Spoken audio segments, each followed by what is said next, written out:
ఈసారి విజయవాడలో దసరా నవరాత్రులకు సంబంధించి జరిగే ఉత్సవాలకు రాష్ట్ర ప్రభుత్వం విజయవాడను కూడా పూర్తి స్థాయిలో ఇక్కడ ఉన్నటువంటి ఈ నగర చరిత్రతో పాటు నగరంలో ఉన్నటువంటి ఎవరైతే విశేష వ్యక్తులు ఉన్నారో వాళ్ళకు సంబంధించి చరిత్ర అన్నీ తెలియజేసే విధంగా విజయవాడ ఉత్సవం అనే కార్యక్రమాన్ని కూడా ఈ నెల 22 నుంచి అక్టోబర్ 2 తారీఖు వరకు అంటే 11 రోజుల పాటు ఈ విజయవాడ ఉత్సవాన్ని అత్యంత ఘనంగా నిర్వహించడానికి ఏర్పాట్లు అయితే చేయబడతా ఉంది. దానికి సంబంధించి మనతో మాట్లాడటానికి విజయవాడ ఎంపీ కేశినేని చిన్ని ఉన్నారు. సార్ ఏంటి సార్, ప్రధానంగా ఎప్పుడు కూడా దసరా నవరాత్రులు అనేది ఇంద్రకీలాద్రికి మాత్రమే పరిమితం అవుతాయి. ఈసారి మీరు విజయవాడ నగరాన్ని మొత్తాన్ని కూడా దానిలో ఇంక్లూడ్ చేసి కార్యక్రమాన్ని తీసుకొచ్చారు. ఏంటి ప్రధాన ఉద్దేశం? మనం విజయవాడ చరిత్ర చూసుకుంటే ఇది సాహిత్య రాజధాని, ఇది కళలకు రాజధాని, ఇది ఎన్నో సాంఘిక కార్యక్రమాలకి రాజధానిగా ఉంది. మనం చూస్తే ఇక్కడ ఎంతోమంది కవులు పుట్టారు. ఇక్కడ ఒక జాతీయ జెండా పుట్టింది విజయవాడ నుంచి.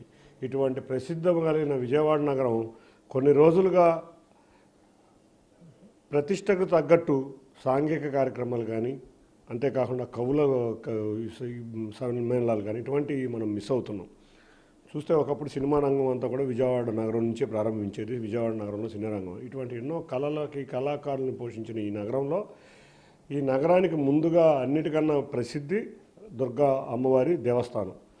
ఇంద్రకీలాద్రి పైన వెలిసిన దేవస్థానానికి దసరా సమయంలో రాష్ట్ర నుంచి దేశం మొత్తం మీద నుంచి సుమారుగా ప్రతిరోజు 1,50,000 మంది భక్తులు వచ్చి అమ్మవారిని దర్శించుకుని వెళ్తూ ఉంటారు. వచ్చిన భక్తులకి మనం అదనంగా ఒక విజయవాడ ఉత్సవం అనే కార్యక్రమం, అంటే మనం మైసూరులో దసరాకి ఎట్లా అయితే కార్యక్రమాలు చేస్తున్నారు, విజయవాడ ఉత్సవం అనే ఒక కార్యక్రమం చేసి సాంఘిక రాజధాని అయిన విజయవాడని, సాంస్కృతిక రాజధాని అయిన విజయవాడని మళ్ళీ దాని రాజధానిగా చేయాలని మా అందరి ఉద్దేశం. దాన్ని మేము గౌరవ ముఖ్యమంత్రి నారా చంద్రబాబు నాయుడు గారితో, యువనాయకుడు నారా లోకేష్ గారితో పంచుకుంటే వాళ్ళు కూడా చాలా అభినందించి తప్పకుండా ఈ కార్యక్రమాన్ని ముందుకు తీసుకెళ్ళండి, ఈ దసరా నవరాత్రుల రోజులన్నీ 11 రోజులు కూడా ఈ విజయవాడ ఉత్సవం అనే కార్యక్రమం తీసుకువెళ్తా విజయవాడ ప్రజలే కాదు దేశ విదేశాల నుంచి వచ్చే అమ్మవారి భక్తులకు కూడా వినోదాన్ని పంచే విధంగా ఈ కార్యక్రమాలు ఉండబోతున్నాయి. అందరినీ కవులను సత్కరించుకుంటాం, కళాకారులను సత్కరించుకుంటాం, విజయవాడ వైశిష్టతను మళ్ళీ చూపే విధంగా ఈ విజయవాడ ఉత్సవం ఉండబోతుంది. దీనికి ఆంధ్రప్రదేశ్ రాష్ట్ర ప్రభుత్వం, ఏపీ టూరిజం వారి ఆధ్వర్యంలో, విజయవాడ వైబ్రెంట్ సొసైటీ వారి ఆధ్వర్యంలో మేము కూడా ఒక సలహా సంఘంగా ఏర్పడి దీన్ని ముందుకు తీసుకెళ్తున్నాం. తప్పకుండా అందరం మళ్ళీ గత స్మృతులను గుర్తు చేసుకుంటా, విజయవాడ వైభవాన్ని చాటుకుంటా, విజయవాడ దసరా అంటే మైసూరే కాదు విజయవాడ కూడా ఉందని దేశ విదేశాల్లో ఉన్న అందరూ కూడా తలంచుకునే విధంగా విజయవాడ ఉత్సవం చేయబోతున్నాం. సార్ 11 రోజులు ఈ కార్యక్రమాలు నిర్వహిస్తూ ఉన్నాం అంటున్నారు, అంటే రోజుకు ఒక ప్రత్యేకత ఉంటుంది అనేది అర్థమవుతుంది. అంటే ఏంటి ఒక్కొక్క రోజుకి ఏంటని? ఇప్పుడు దసరాకి వచ్చిన భక్తులు అమ్మవారికి 11 రోజులు వివిధ అలంకరణలతో భక్తులకి అమ్మవారు దర్శనమిస్తూ ఉంటారు.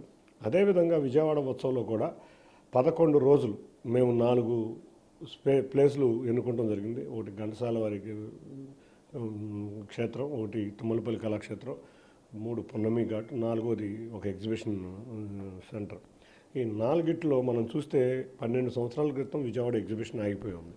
ఆ రోజు ఎంతోమంది బిలో మధ్య తరగతి వ్యక్తులు ఎగ్జిబిషన్కి వెళ్ళి పిల్లపాపలతో హ్యాపీగా ఎంజాయ్ చేస్తా ఆ సాయంత్రాలు గడిపేవాళ్ళు. అదేవిధంగా ఎగ్జిబిషన్ 54 రోజుల పాటు రిస్టోర్ చేయబోతున్నాం. ఈ రిస్టోర్ చేసిన ఎగ్జిబిషన్లో సినీ కళాకారుల ప్రదర్శనలతో పాటు వాళ్ళని సత్కరించుకుంటాం. అంతేకాకుండా ఎక్కడో చూసిన జగ్గి వాసుదేవ్ బాబా దగ్గర చూసిన మ్యూజికల్ కన్సర్ట్స్ ఇటువంటివన్నీ తీసుకొచ్చి ఆ ఎగ్జిబిషన్లో మేము ఫిల్ చేయబోతున్నాం. ఎంతలో కాకుండా 11 ఫేమస్ మ్యూజికల్ బ్యాండ్స్ కూడా తీసుకొచ్చాము. హైదరాబాద్లో ఏ విధంగా ఉన్నాయి వాళ్ళు కూడా తీసుకొచ్చి ఇక్కడ విజయవాడ వాసులకి కనువిందు చేయబోతున్నాం. అది ఒక ఎగ్జిబిషన్ గ్రౌండ్ నిండా మన వ్యాపారస్తులు విజయవాడలో కానీ, హైదరాబాద్లో కానీ, విశాఖపట్నంలో కానీ ఇంకెక్కడెక్కడ ఉన్న వ్యాపారస్తులు కూడా వాళ్ళ షాప్స్ పెట్టుకుని వాళ్ళు ప్రదర్శించడమే కాకుండా గవర్నమెంట్ కూడా ఒక అగ్రికల్చర్ పెవిలియన్ అని, ఒక ఇండస్ట్రియల్ పెవిలియన్ అని, అట్లాగే ఒక హెల్త్ కేర్ పెవిలియన్ అని, ఒక సినీ పెవిలియన్ అని అట్లా కండక్ట్ చేస్తా ఎగ్జిబిషన్ కూడా ఒక వినూతన రీతిలో కండక్ట్ చేయబోతున్నాం. తుమ్మలపల్లి కళాక్షేత్రంలో, ఘంటసాల వారి కళాక్షేత్రంలో రెండిట్లో కూడా పొద్దున్నుంచి పూజలు, ప్రవచనాలు, అంతేకాకుండా నాటకాలు, పద్య నాటకాలు, తోలుబొమ్మల ఆటలు, ఇట్లా మన ప్రాచీన కళలన్నిటికీ సంబంధించి ప్రతిరోజు సాయంత్రం రాత్రి 9:30 వరకు కూడా కార్యక్రమాలు ఉంటాయి. దాంట్లో కళాకారులని మనం గౌరవించుకుంటాం, కవులను గౌరవించుకుంటాం. అనే కాకుండా భక్తి రస కార్యక్రమాలన్నీ ఆ రెండిట్లోనూ ఉన్నాయి. మూడవది మాకు వచ్చేప్పటికి పున్నమి ఘాట్. పున్నమి ఘాట్లో అమ్మవారి విగ్రహం, అమ్మవారి గుడి ఒకటి పెట్టి ఎవరైతే కనకదుర్గ అమ్మవారిని అలంకరిస్తారో వాళ్ళతోనే మళ్ళీ ఇక్కడ ఒక అలంకారం చేపించి అమ్మవారిని దర్శించుకున్న తర్వాత ఇక్కడ కూడా వచ్చి భక్తులకు మరొకసారి దర్శనం కలిగే విధంగా. అంతేకాకుండా అక్కడ ప్రతి రాత్రి దసరా అంటే డాండియాతో కళాకారులతో 11 రోజులు ప్రదర్శనలు, అంతేకాకుండా చక్కటి భక్తి పార్వశమైన ఈవెంట్స్ చేస్తున్నాం. ఇవాళ యువకులందరికీ అక్కడ పున్నమి ఘాట్లో వాటర్ స్పోర్ట్స్ మొత్తం పెడుతున్నాం. కేరళ పడవ పందాలు పెడుతున్నాం, స్నేక్ బోట్ ఫెస్టివల్ పెడుతున్నాం, ప్రతిరోజు మేము డ్రోన్ షో పెడుతున్నాం, ఓపెనింగ్ చివరి రోజు మేము క్రాకర్ షో పెడుతున్నాం, లేజర్ షో పెడుతున్నాం. ఇటువంటి ఎన్నో కార్యక్రమాలు పెట్టి పిల్లల నుంచి పెద్దవారి వరకు వాళ్ళు అందరూ చక్కగా చూసే విధంగా ఈ కార్యక్రమాలు ఉండబోతున్నాయి. అంటే సార్, ఒకవైపున దసరాకే లక్షలాది మంది భక్తులు అమ్మవారిని దర్శించుకుంటాకు వస్తారు, మరోవైపున విజయవాడ. సో రెండింటిని ఎట్లా బ్యాలెన్స్ చేయబోతా ఉన్నారు? వాళ్ళకి పూర్తి స్థాయిలో దీనికి సంబంధించి ఎట్లా మీరు అవగాహన కల్పించబోతారు? మనం చూస్తే పున్నమి ఘాట్ పక్కన దాదాపు 3-4 ప్రైవేట్ పార్కింగ్ ప్లేసెస్ ఉన్నాయి. మొత్తాన్ని తీసుకోవడం జరిగింది. పార్కింగ్ కానీ భక్తులు ఎక్కడన్నా ఎక్కువ మంది రద్దీ వస్తే ఇవాళ ఆలయ అధికారులు కూడా భక్తుల రద్దీ పెరిగినప్పుడు కొంతమంది భక్తులను అక్కడ వేచి ఉండే విధంగా కొంత ఏర్పాట్లు చేస్తున్నారు. అక్కడ దాదాపు మనం చూస్తే పున్నమి ఘాట్ కాకుండా దాదాపు 10 ఎకరాల స్థలం ఉంది. ఆ స్థలాన్ని వినియోగంలో తీసుకొస్తున్నాం. తర్వాత ట్రాఫిక్ పోలీస్ వారితో సమన్వయం ఇప్పుడు 7 సార్లు జిల్లా అధికారులతో కానీ ట్రాఫిక్ పోలీస్ డిపార్ట్మెంట్ వారితో కానీ నగర పాలక సంస్థతో కానీ మీటింగులు జరిగినాయి, దేవాదాయ వారితో కానీ. అన్నిటికన్నా ముఖ్యంగా ఇవాళ మనం టెక్నాలజీని వాడుకుంటున్నాం. కమాండ్ కంట్రోల్ రూమ్ పెట్టాం. మనం కూటమి అధికారంలో రాగానే మేము డ్రోన్స్ ఇచ్చాం, సీసీ కెమెరాలు ఇచ్చాం. అది కూడా విజయవాడ నగరవాసులు సొంత జేబులోంచి డబ్బులతో ప్రభుత్వం మీద భారం పడకుండా వాళ్ళు విశిష్టతను 14,000 సీసీ కెమెరాలు ఇచ్చి ఇవాళ ఎన్టీఆర్ జిల్లా అంతా కూడా సర్వేలెన్స్ జిల్లా కింద పెట్టడం జరిగింది. ఇటువంటి పెట్టడం వల్లే ఇవాళ మాకు ఇంకా మరింత జాగ్రత్త తీసుకుంటున్నాం. ఇప్పుడు మనం ఏదైనా ఒక టూరిజం అనేది పెంచాలనుకున్నప్పుడు ఛాలెంజెస్ ఎదురవుతాయి. ఇవాళ మనం చూస్తే మనం కుంభమేళాలో ఎన్నో లక్షల మంది ప్రజలు వచ్చారు. ఆ అరేంజ్మెంట్స్ చేయటం వల్ల, ఆ ట్రాఫిక్ మేనేజ్మెంట్ చేయటం వల్ల వాళ్ళందరికీ ఇబ్బంది లేకుండా కొంత ఇబ్బంది ఏర్పడినా ఆ మేనేజ్మెంట్లో జిల్లా అధికారులు విశిష్టంగా కృషి చేస్తున్నారు. తప్పకుండా వాళ్ళ సహకారంతో మనం ఈ ఉత్సవాన్ని పూర్తి చేస్తాం. అంటే సార్, మైసూర్లో దసరా ఉత్సవాలు ఎలా జరుగుతాయో అలాగే విజయవాడను కూడా కంపారిటివ్ చేస్తే కూడా నిర్వహిస్తామని చెప్తున్నారు. అంటే అక్కడ ఏమన్నా సేమ్ ఇక్కడ నిర్వహించే అవకాశాలు ఉంటాయా? మైసూరు ఉత్సవం అంటే ప్రపంచ ప్రసిద్ధి చెందిన ఉత్సవం. మనం అంత చేయలేము. ఆ విధంగా ఉండే విధంగా అంటే దాన్ని అట్లా ఇక్కడ ఉన్న ప్రజలకి సరిపడే అవసరాలకి సరిపడా మైసూరు ఉత్సవాన్ని రిసెంబ్లెన్స్ కాదు, మైసూరు ఉత్సవ తరహాలోనే విజయవాడ ఉత్సవం ఉండబోతుంది. అంటే సార్, ఈ ఎన్ని లక్షల మంది ఈ విజయవాడ ఉత్సవకు వస్తారని మీ అంచనా? అంటే ఒకవైపున ఇంద్రకీలాద్రికి అమ్మవారిని దర్శించుకునే వాళ్ళు వస్తూ ఉంటారు లక్షల మంది, మనకు కూడా ఒక అంచనా ఉంటుంది. ఎంతమందిని మనం ఏర్పాట్లు అనేది సిద్ధం చేస్తాం? విజయవాడ ఉత్సవానికి సపరేట్గా ప్రజలు వస్తారని కాదు, ఇంద్రకీలాద్రి అమ్మవారిని దర్శించిన భక్తులు, అంతేకాకుండా విజయవాడ ప్రజలు వీళ్ళందరూ కలిసి విజయవాడ ఉత్సవం రాగలరు. వాళ్ళందరూ కూడా వస్తారని కాదు, సుమారు అమ్మవారికి 1,50,000 మంది ప్రతిరోజు దర్శనం చేసుకుంటున్నారు. కానీ మనం ఉచిత బస్సు ఇవ్వటం వల్ల మహిళలు పెరిగే పరిస్థితి ఉంది. ఒక 20,000 మంది మహిళలు పెరిగే పరిస్థితి ఉంది. 20,000 నుంచి 25,000, 1,75,000 అవుతారు. వీరులో ఒక 10% అంటే ఒక 15,000 మంది విజయవాడ ఉత్సవం దర్శించుకుంటారేమో. అందరూ దర్శించుకుంటారు అనుకోండి కూడా. విజయవాడ నగర ప్రజలందరూ కూడా దీన్ని దర్శించుకుంటారు.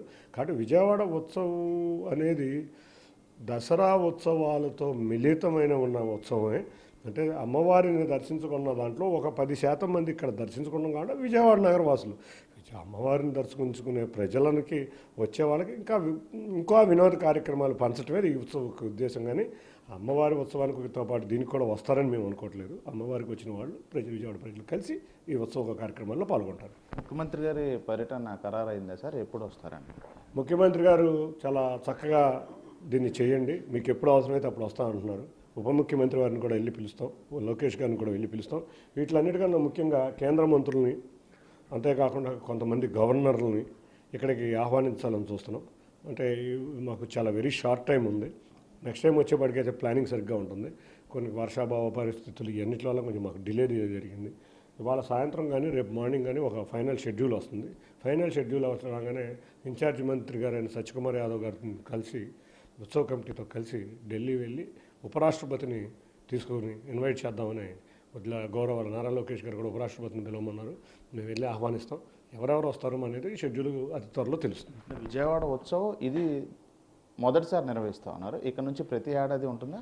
తప్పకుండా విజయవాడ ఉత్సవం ప్రతి దసరాకి మైసూరు ఉత్సవాలనే విజయవాడ ఉత్సవం కూడా ఉండబోతుంది. ఇది మొత్తంగా దసరా నవరాత్రులకు సంబంధించి ఎవరైతే ఇంద్రకీలాద్రి అమ్మవారిని దర్శించుకుంటాకు వస్తారో వాళ్ళందరూ కూడా విజయవాడ శోభ మొత్తాన్ని, విజయవాడ చరిత్ర, అదేవిధంగా సాహితీవేత్తలు వీళ్ళందరికీ సంబంధించిన చరిత్రను కూడా తెలుసుకునే విధంగా అన్ని రకాల కార్యక్రమాలను విజయవాడ ఉత్సవ పేరిట నిర్వహించడానికి ఏర్పాట్లు సిద్ధం చేస్తున్నామని చెప్పి అయితే విజయవాడ ఎంపీ కేశినేని చిన్ని చెప్తా ఉన్నారు. సెప్టెంబర్ 22 నుంచి అక్టోబర్ 2వ తారీఖు వరకు 11 రోజుల పాటు 4 వేదికల మీద ఈ కార్యక్రమాలను నిర్వహిస్తున్నాం. అమ్మవారిని దర్శించుకునే వాళ్ళతో పాటు వాళ్ళందరూ ఈ కార్యక్రమానికి కూడా వస్తారు. ప్రతి ఏడాది కూడా ఇదే విధంగా నిర్వహిస్తాం. ముఖ్యమంత్రితో పాటు ఉప ముఖ్యమంత్రి, ఇతర కేంద్ర మంత్రులు, అదేవిధంగా గవర్నర్లను కూడా ఈ కార్యక్రమానికి ఆహ్వానిస్తూ ఉన్నాం. పూర్తి స్థాయిలో ప్రజల నుంచి ఆదరణ వస్తుందని ఖచ్చితంగా నమ్మకం ఉందని చెప్పి అయితే ఎంపీ కేశినేని చిన్ని చెప్తా ఉన్నారు. కెమెరా పర్సన్ ఆర్కేతో శ్రీకాంత్ ఎన్టీవీ విజయవాడ.